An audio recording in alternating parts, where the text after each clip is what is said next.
Olá, seja bem-vindo à nossa jornada pelo livro do Apocalipse e continuando no nosso estudo no capítulo 19. Este capítulo mostra um resumo da volta de Jesus, mas não conta todos os detalhes, porque muitos desses já foram explicados em outros livros da Bíblia. Por isso, assim como fizemos no último episódio, nós vamos olhar também para outros trechos da Bíblia para entender melhor tudo o que acontece. No episódio passado, nós lemos Apocalipse, capítulo 19, versículos de 1 a 10, que mostra os eventos no céu antes da volta do Senhor Jesus à Terra. E durante esse tempo, as primeiras etapas da guerra já estavam começando, por causa do sétimo juízo das taças. Como já falamos em episódios anteriores, esse último juízo iniciou uma série de acontecimentos, como um efeito dominó, e até agora estudamos as fases 1, 2 e 3 da Guerra do Armagedon. Deus defenderá a cidade de forma sobrenatural, inclusive aqueles que estiverem fora dos muros da cidade de Jerusalém. O povo perceberá que Deus estará protegendo-os e começará a se alegrar e reconhecer a presença dele. Isso será o começo da conversão do povo a Deus e que vamos estudar em breve. Enquanto isso, o anticristo abrirá uma segunda frente de batalha. Enviará o que restou do seu exército da Babilônia para atacar Petra, onde os seguidores de Jesus estarão escondidos.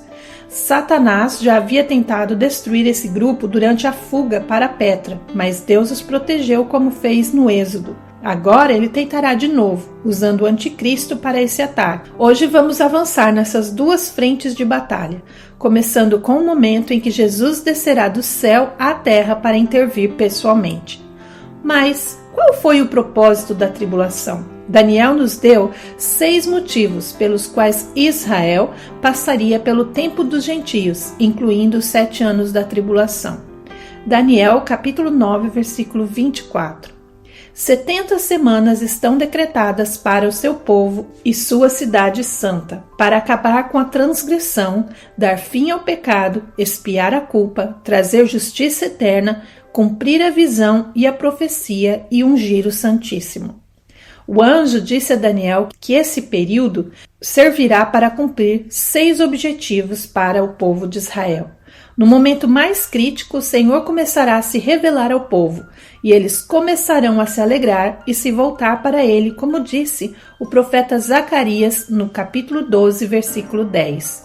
E sobre a família de Davi e os habitantes de Jerusalém derramarei o espírito de graça e de súplica. Olharão para aquele a quem traspassaram e chorarão por ele, como quem chora a perda de um filho único, e lamentarão amargamente, como quem lamenta a perda do filho mais velho. Naquele momento, o povo de Israel, como nação, finalmente reconhecerá Jesus como Messias. Eles olharão para aquele que foi crucificado e se arrependerão com profunda tristeza. Esse arrependimento trará salvação ao povo de Israel, cumprindo o que foi profetizado. Todo o remanescente será salvo. Deus usará esse tempo difícil para levar o coração do seu povo de volta a Ele. Na antiga aliança feita no Monte Sinai, através de Moisés, o Senhor disse a Israel que se a nação inteira não obedecesse perfeitamente à sua lei por todas as gerações, eles sofreriam consequências sérias. Em Deuteronômio, capítulo 29, versículos 14 e 18, nós lemos o que Moisés está dizendo ao povo. Não estou fazendo esta aliança e este juramento apenas com vocês, que estão aqui conosco na presença do Senhor, o nosso Deus, mas também com aqueles que não estão aqui hoje. Vocês mesmos sabem como vivemos no Egito e como passamos por meio das nações pelas quais vocês viajaram. Vocês viram nelas as suas práticas repugnantes e os seus ídolos repulsivos, feitos de madeira, de pedra, de prata e de ouro. Cuidado para que entre vocês não haja homem ou mulher, clã ou tribo cujo coração se afaste do Senhor, o nosso Deus, para ir adorar os deuses daquelas nações. Cuidado para que nenhuma raiz entre vocês produza esse veneno amargo. Moisés deixou claro que essa aliança era nacional. Ela valia tanto para os judeus do deserto quanto para os seus descendentes. ou seja, as exigências e as punições também valiam para todos, igualmente. E essa aliança define a base do relacionamento de Deus com a nação de Israel, ou seja, enquanto a aliança não for totalmente cumprida, a nação permanece sujeita aos seus termos. Um judeu individual pode ser liberto da lei quando coloca sua fé em Jesus Cristo, porque Jesus cumpriu a lei completamente por ele, como lemos em Romanos 7, versículos de 4 a 6. Assim, meus irmãos, vocês também morreram para a lei, por meio do corpo de Cristo, para pertencerem a outro, àquele que ressuscitou dos mortos, a fim de que venhamos a dar fruto para Deus. Pois quando éramos controlados pela carne, as paixões pecaminosas, despertadas pela lei, atuavam em nossos corpos, de forma que dávamos fruto para a morte. Mas agora, morrendo para aquilo que antes nos prendia, fomos libertados da lei, para que sirvamos conforme o novo modo do Espírito, e não segundo a velha forma da lei escrita. Mas fora o remanescente que crê em Jesus, o restante da nação de Israel continua preso às exigências e penalidades da lei. Em Deuteronômio 29, Deus diz que quando Israel falhasse, o que era inevitável, as maldições viriam, e essas maldições fariam as gerações futuras refletirem, como lemos em Deuteronômio 29, versículos 22 a 25. As gerações futuras, os seus descendentes que vierem depois de vocês, e os estrangeiros que vierem de terras distantes e virem as pragas e as doenças com que o Senhor terá afligido esta terra, e toda a sua terra devastada com enxofre e sal, queimada, sem nada plantado, sem vegetação alguma, sem nenhuma planta crescendo nela, como aconteceu com Sodoma, Gomorra, Admá e Zeboim, que o Senhor destruiu com grande ira, eles perguntarão: por que o Senhor fez isso com esta terra? Por que tanta ira e tanto furor?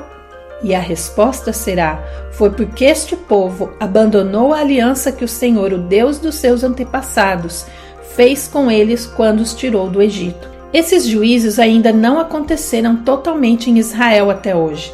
Eles descrevem o que ocorrerá no dia do Senhor. Apesar de severas, essas maldições são também uma prova da graça de Deus, pois Ele as usa para um propósito maior. Como aprendemos antes, o tempo de julgamento de Israel abriu espaço para a salvação dos gentios, como lemos em Romanos capítulo 11, versículos 7 e o 11. O que Israel tanto buscava, ele não conseguiu, mas os eleitos o obtiveram, e os demais foram endurecidos. Pergunto, pois, acaso tropeçaram para que caíssem definitivamente? De maneira nenhuma. Ao contrário, por causa da transgressão deles, veio a salvação para os gentios, para provocar ciúmes em Israel. E segundo Daniel e o profeta Zacarias, Deus usará esse tempo de tribulação para trazer o povo de volta para si, e Israel clamará ao Senhor, e ele os ouvirá. Jesus mesmo disse que isso deverá acontecer antes que ele volte e entregue o reino a Israel, como lemos em Lucas, capítulo 13, versículos 34 e 35. Jerusalém, Jerusalém, você que mata os profetas e apedreja os que lhes são enviados. Quantas vezes eu quis reunir os seus filhos, como a galinha reúne os seus pintinhos debaixo das suas asas, mas vocês não quiseram. Eis que a casa de vocês ficará deserta. Eu lhes digo que vocês não me verão mais, até que digam: bendito é o que vem em nome do Senhor. E os termos para a segunda vinda de Jesus ao seu povo, eles precisam clamar por ele como seu Messias, como nação. Quando clamarem por ele, então ele retornará para eles conforme o prometido. A provação da tribulação criará as circunstâncias sob as quais a nação de Israel passará por essa mudança de coração. A antiga aliança já previa que Israel passaria por juízo, seguido de arrependimento, como lemos em Levítico, capítulo 26, versículos 40 a 42. Mas se confessarem os seus pecados e os pecados dos seus antepassados, sua infidelidade e a sua oposição a mim, que me levou a opor-me a eles e a levá-los para a terra dos seus inimigos, se o seu coração incircunciso se humilhar e eles aceitarem o castigo pelo seu pecado, então eu me lembrarei da minha aliança com Jacó e da minha aliança com Isaque e da minha aliança com Abraão, e também me lembrarei da terra. E na sua lei, Deus fez a provisão para a sua graça, uma brecha. A brecha em Levítico 26 dá a Israel uma forma de escapar das penalidades da antiga aliança com base apenas na fé. Cada judeu precisa confessar seu próprio pecado e a sua necessidade de um Salvador e crer no Messias, assim como qualquer pessoa que venha à fé em Jesus. Essa é uma confissão suficiente para a salvação pessoal. Mas ainda há a questão do resgate da nação. E a antiga aliança exige que toda a nação faça essa confissão em conjunto, sem exceções.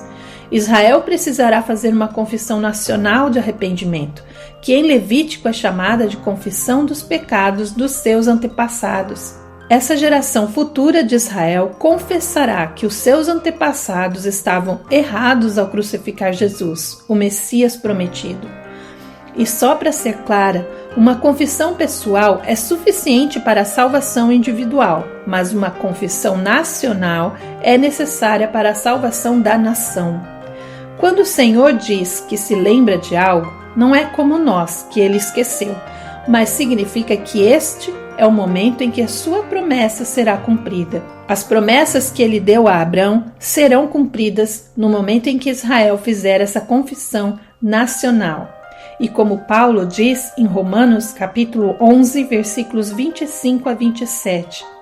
Irmãos, não quero que vocês ignorem este mistério, para que não se tornem presunçosos. Israel experimentou um endurecimento em parte, até que chegue à plenitude dos gentios. E assim todo Israel será salvo. Como está escrito, o libertador virá de Sião, ele desviará de Jacó a impiedade. E esta é a minha aliança com eles, quando eu remover os seus pecados.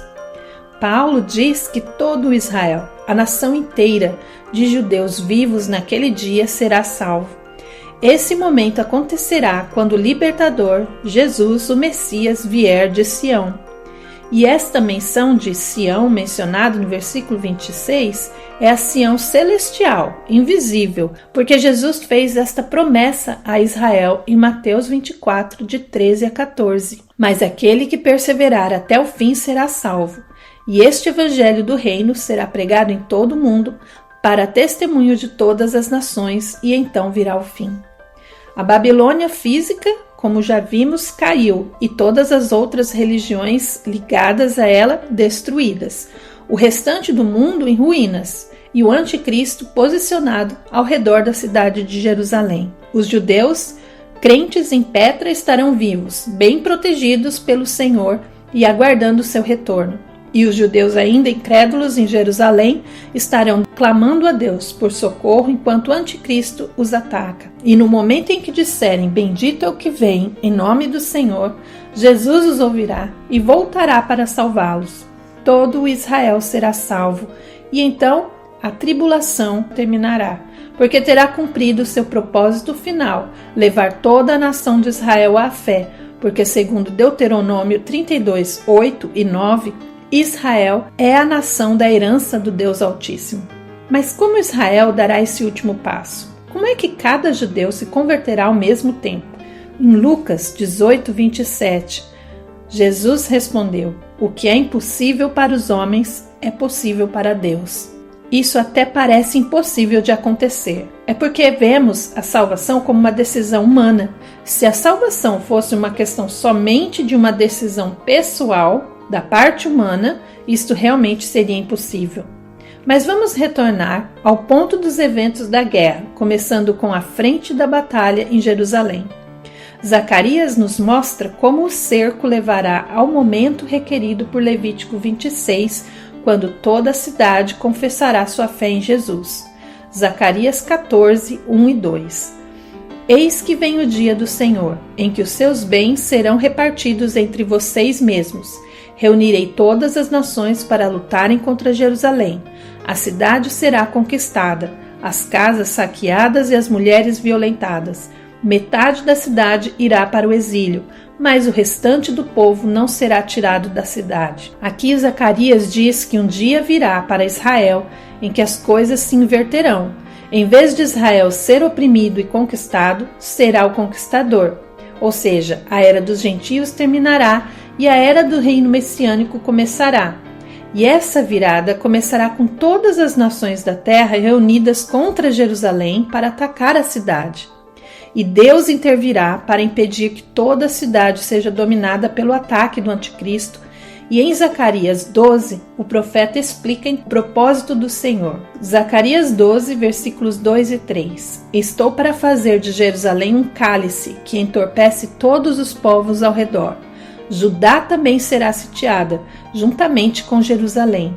Naquele dia, quando todas as nações da terra se reunirem contra ela, farei de Jerusalém uma pedra pesada para todos os povos. Todos os que a levantarem se ferirão gravemente. O Senhor preparou uma armadilha para que o anticristo cercasse a cidade, permitindo que ele tenha algum sucesso. Mas então, continuando em Zacarias, versículos 8 e 9. Naquele dia, o Senhor protegerá os habitantes de Jerusalém. Mesmo o mais fraco entre eles será como Davi, e a casa de Davi será como Deus, como o anjo do Senhor que vai adiante deles. Naquele dia, procurarei destruir todas as nações que atacarem Jerusalém. Essa virada, então, começará com um movimento do Espírito, como lemos no versículo 10. E sobre a casa de Davi e sobre os habitantes de Jerusalém derramarei o espírito de graça e de súplica. Olharão para aquele a quem traspassaram e pranteá-lo-ão, como quem pranteia por um filho único, e chorarão amargamente por ele como se chora por um primogênito. Como em toda obra de salvação, é o Senhor quem dá o primeiro passo. Quando no último momento, quando a nação parecer à beira da aniquilação, o Senhor enviará o seu Espírito sobre dois grupos, a casa de Davi e os habitantes de Jerusalém. A casa de Davi refere-se à classe governante da nação de Israel, e os habitantes da cidade, à população judaica ainda viva dentro da cidade. E esse grupo, como resultado do derramamento do Espírito, começará a fazer uma confissão nacional de fé. Eles olharão para Jesus, aquele que Israel traspassou há 2 milênios, e chorarão por ele. Eles chorarão por Jesus como quem chora por um filho único que morreu. Receberão o dom da fé quando o Espírito vier sobre todos eles, e o efeito da chegada do Espírito será um reconhecimento de que Jesus é o Messias. Mas essa notícia não trará alegria para esses judeus, porque o Espírito também revelará que Israel, como nação, matou seu próprio Messias. Eles perceberão que o Messias veio para eles, mas eles o mataram. E agora, num momento muito desesperador, acham que é tarde demais para esperar que ele os salve. Mas Deus prometeu em Levítico 26:42: Então eu me lembrarei da minha aliança com Jacó, e também da minha aliança com Isaque, e da minha aliança com Abraão, e me lembrarei da terra. A resposta do Senhor a Israel é baseada, então, na sua aliança com Abraão, e não na antiga aliança feita com Moisés. E por que não é baseada na aliança com Moisés? Porque no momento em que a nação confessar a Cristo, ela não estará mais sob essa aliança. Eles sairão de debaixo da lei, e a lei de Moisés não estará mais em vigor, porque Jesus já cumpriu toda a lei. O Senhor trará todo o seu povo à fé no meio dessa crise, cada pessoa, e Zacarias deixa isso muito claro. Zacarias 12, versículos 11 a 14. Naquele dia, o pranto em Jerusalém será tão grande como o pranto de Hadad e Rimon no vale de Megido. A terra chorará, cada clã por si só. O clã da família de Davi e suas mulheres, o clã da família de Natã e suas mulheres, o clã da família de Levi e suas mulheres, o clã da família de Simei e suas mulheres, e todos os outros clãs e suas mulheres. Zacarias mostra que o impacto do Espírito sobre Israel será sobre todos. todas as famílias restantes na cidade passarão a crer, e esse grande avivamento será ainda em isolamento. 4 grupos de judeus são mencionados para representar todo o espectro da nação israelita. De acordo com o Dr. Michael Heiser, um estudioso da Bíblia, ele interpreta os 4 grupos mencionados em Zacarias capítulo 12, a casa de Davi, a casa de Natã, a casa de Levi e a casa de Simei, como representações simbólicas que abrangem todas as classes da sociedade israelita. Cada grupo carrega um significado específico dentro da estrutura social e espiritual de Israel. A casa de Davi representa a monarquia, o governo, a liderança política de Israel.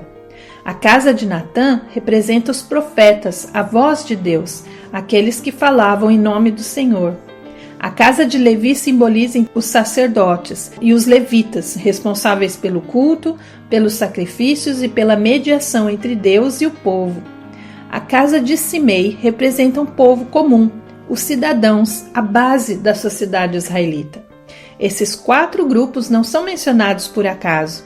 Eles formam uma estrutura completa da nação, e o fato de todos lamentarem no texto de Zacarias mostra que o arrependimento e a conversão alcançará todo o povo, sem distinção de posição, classe ou função. Além disso, o texto também sugere que Jesus, o Messias, cumpre e transcende cada uma dessas funções. Jesus, o Messias, ele é o novo rei, o rei legítimo que governará sobre todas as nações. Ele também é o profeta maior que Natã, que traz a palavra eterna de Deus ao povo. Jesus, o Messias, é o sumo sacerdote perfeito, maior que todos os levitas, que intercede em favor da humanidade diante do Pai. E Jesus também, como os da casa de Simei, um homem comum, que se fez carne e habitou entre nós, identificando-se com as nossas dores e fraquezas. Jesus une em si mesmo todas essas dimensões da sociedade judaica, rei, profeta, sacerdote e servo, cumprindo o plano redentor de Deus de forma completa. E este avivamento acontecerá enquanto sozinhos com suas famílias, ou seja, não será uma experiência em grupo, tampouco será o resultado de um evangelismo onde um conta para o outro. Cada judeu será convencido individual e simultaneamente pelo Espírito. Há um salmo maravilhoso que expressa o coração do povo judeu em Jerusalém nesse momento em que eles chegarem à fé. Salmo 79. Ó Deus, as nações invadiram a tua herança, profanaram o teu santo templo, reduziram Jerusalém a ruínas, deram os cadáveres dos teus servos como alimento às aves do céu, a carne dos teus fiéis, aos animais selvagens. Derramaram sangue como água ao redor de Jerusalém, e não há quem os sepulte. Somos motivo de zombaria para os nossos vizinhos, de riso e menosprezo para os que nos rodeiam. Até quando, Senhor, estarás irado para sempre? Arderá o teu zelo como fogo. Derrama a tua indignação sobre as nações que não te conhecem, sobre os reinos que não invocam o teu nome, pois devoraram Jacó e arrasaram as suas terras. Não nos culpes pelos pecados dos nossos antepassados. Venha depressa o teu socorro, pois estamos muito abatidos. Ajuda-nos, ó Deus, nosso Salvador, para a glória do teu nome. Livra-nos e perdoa os nossos pecados por amor do teu nome. Porque diriam as nações, onde está o Deus deles? Diante de nós, mostra às nações que és vingador do sangue derramado dos teus servos. Ouve os gemidos dos prisioneiros e, conforme a grandeza do teu poder, preserva os que foram condenados à morte. Paga aos nossos vizinhos 7 vezes mais pelos insultos com que te insultaram, Senhor. Então nós, o teu povo, as ovelhas do teu pasto, para sempre te louvaremos. De geração em geração cantaremos os teus louvores. E o próximo salmo, o salmo de número 80, continua esse momento de confissão. E o clímax dessa confissão aparece no final, nos versículos de 14 a 19. Ó Deus dos exércitos, volta-te para nós. Olha do céu e vê. Cuida desta videira, da raiz que a tua mão direita plantou, do filho que para ti fizeste crescer. Tua videira foi cortada e queimada no fogo. pela tua repreensão perece o teu povo. A tua mão repouse sobre aquele que está à tua mão direita, o filho do homem que para ti fortaleceste. Então não nos desviaremos de ti. Vivifica-nos e invocaremos o teu nome. Restaura-nos, Senhor Deus dos exércitos. Faz resplandecer sobre nós o teu rosto e seremos salvos. A nação clama pelo filho que Deus fortaleceu para si, mas eles reconhecem que esse renovo, o renovo de Jessé, foi queimado e cortado, ou seja, estão reconhecendo que rejeitaram a sua única esperança, o Filho de Deus, e pedem que a mão do Senhor esteja sobre esse filho, ou seja, que ele seja enviado de volta a eles, e desta vez prometem não se desviar mais dele. Dizem que se o Senhor nos reviver, invocaremos o teu nome, como Jesus disse que fariam, e quando isso acontecer, eles serão salvos. Assim, o momento culminante da segunda vinda de Jesus não é o retorno em si, mas o arrependimento da nação de Israel e o clamor por Jesus para resgatá-los. E o profeta Oséias nos mostra um momento em que essa mudança acontecerá. Oséias capítulo 6, versículos de 1 a 3. Venham, voltemos para o Senhor. Ele nos despedaçou, mas nos trará cura. Ele nos feriu, mas sarará nossas feridas. Depois de 2 dias ele nos dará vida novamente. Ao terceiro dia nos restaurará, para que vivamos em sua presença. Conheçamos o Senhor, esforcemo-nos por conhecê-lo. Tão certo como nasce o sol, ele aparecerá. Virá para nós como as chuvas de inverno, como as chuvas de primavera que regam a terra. Oséias diz que o Senhor reviverá Israel depois de 2 dias e os erguerá no terceiro dia. Há uma linha de estudiosos que interpretam dizendo que a cidade será cercada por 2 dias e no terceiro dia Jesus voltará. Isso pode ser literal ou somente uma figura de linguagem.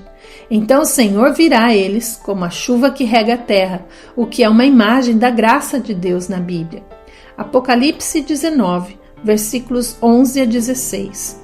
Vi o céu aberto e diante de mim um cavalo branco, cujo cavaleiro se chama Fiel e Verdadeiro. Ele julga e guerreia com justiça. Seus olhos são como chamas de fogo, e em sua cabeça há muitas coroas e um nome que só ele conhece e ninguém mais. Ele está vestido com um manto tingido de sangue, e o seu nome é Palavra de Deus. Os exércitos do céu o seguiam, vestidos de linho fino, branco e puro, e montados em cavalos brancos. De sua boca sai uma espada afiada com a qual ferirá as nações. Ele as governará com cetro de ferro. Ele pisa o lagar do vinho do furor da ira do Deus Todo-Poderoso. Em seu manto e em sua coxa está escrito este nome: Rei dos Reis e Senhor dos Senhores. João aqui está descrevendo a cena conforme ela se desenrola da sua perspectiva no céu. Mas a experiência do ponto de vista da terra é um pouco diferente. Por isso vamos alternar entre o relato de João em Apocalipse e outras passagens que nos dão a visão terrena desse momento. João diz que o céu se abre, de modo que todo o céu ou mundo espiritual e invisível se tornará visível a todos da terra. E Jesus aparece à frente de uma grande multidão. Jesus é descrito em sua forma glorificada, como João já o havia apresentado em Apocalipse capítulo 1, olhos como chamas de fogo, diademas sobre sua cabeça, refletindo seu direito natural de governar todas as nações, e um nome que ninguém conhece, um nome acima de todo nome. Isso nos sugere que o nome que conhecemos hoje, Yeshua, não será o nome que o Senhor usará em seu reino. Então não precisamos ter debates, discussões sobre como é a pronúncia correta do nome de Jesus, porque Jesus terá um novo nome que ninguém ainda ouviu, embora continue sendo conhecido como a Palavra de Deus. João também nos fala que Jesus estará montado em um cavalo branco, o que é interessante porque combina com uma outra descrição anterior que vimos no capítulo 5. O anticristo, o falso governante, também aparecerá montado em um cavalo branco, o que nos lembra que a Bíblia usa o cavalo branco como símbolo de autoridade e domínio. Mas agora o verdadeiro rei aparecerá para substituir o falso governante. Jesus também é descrito vestindo um manto tingido de sangue.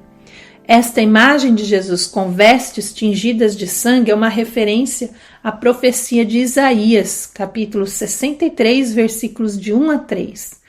Nesta passagem, o Messias é descrito como alguém que vem de Edom com roupas manchadas de sangue, resultado de ter pisado sozinho o lagar da ira de Deus, simbolizando o julgamento sobre os ímpios. Isaías 63, de 1 a 3. Quem é aquele que vem de Edom, que vem de Bótsra, com as roupas tingidas de vermelho? Quem é aquele que, num manto de esplendor, avança a passos largos na grandeza da sua força? Sou eu que falo com retidão, poderoso para salvar. Por que tuas roupas estão vermelhas como as de quem pisa uvas no lagar? Sozinho pisei uvas no lagar. Das nações ninguém esteve comigo. Eu os pisoteei na minha ira e os pisei na minha indignação. O sangue deles respingou na minha roupa e eu manchei toda a minha veste. Essa cena representa o papel de Jesus como juiz e guerreiro divino no fim dos tempos. As vestes manchadas não simbolizam o sangue do Cordeiro derramado na cruz, mas sim o sangue dos seus inimigos, indicando a execução do julgamento divino contra as forças do mal. Essa imagem contrasta com a figura do Cordeiro sacrificial e destaca a justiça, a autoridade de Cristo como o Verbo de Deus, a palavra de Deus que derrota o mal, no contexto do Apocalipse. Jesus não apenas salva, mas ele também julga, cumprindo as profecias do Antigo Testamento sobre o Messias, que traria justiça e retribuição aos inimigos de Deus. No versículo 15, João diz que Jesus vem para ferir as nações e governá-las com cetro de ferro, uma espada, e pisará o lagar do furor da ira de Deus. O nosso rei, então, virá à terra preparado para a guerra, bem diferente da sua primeira vinda. A primeira vinda de Jesus foi para pregar a salvação, mostrar misericórdia e perdão. A segunda vinda será para julgar e reinar. Por isso ele trará o título de Rei dos Reis e Senhor dos Senhores. Ninguém no céu ou na terra e debaixo da terra poderá desafiar a sua autoridade novamente, pois todo joelho se dobrará diante dele. Nós lemos também que Jesus será seguido por exércitos vestidos de linho fino, branco e puro. Já vimos que os santos da igreja estarão vestidos assim. A igreja estará acompanhando o Salvador e Rei em seu retorno triunfante para reinar. Em Mateus 16, Jesus diz que ao retornar, ele também virá acompanhado por um exército de anjos. Mateus 16, versículo 27.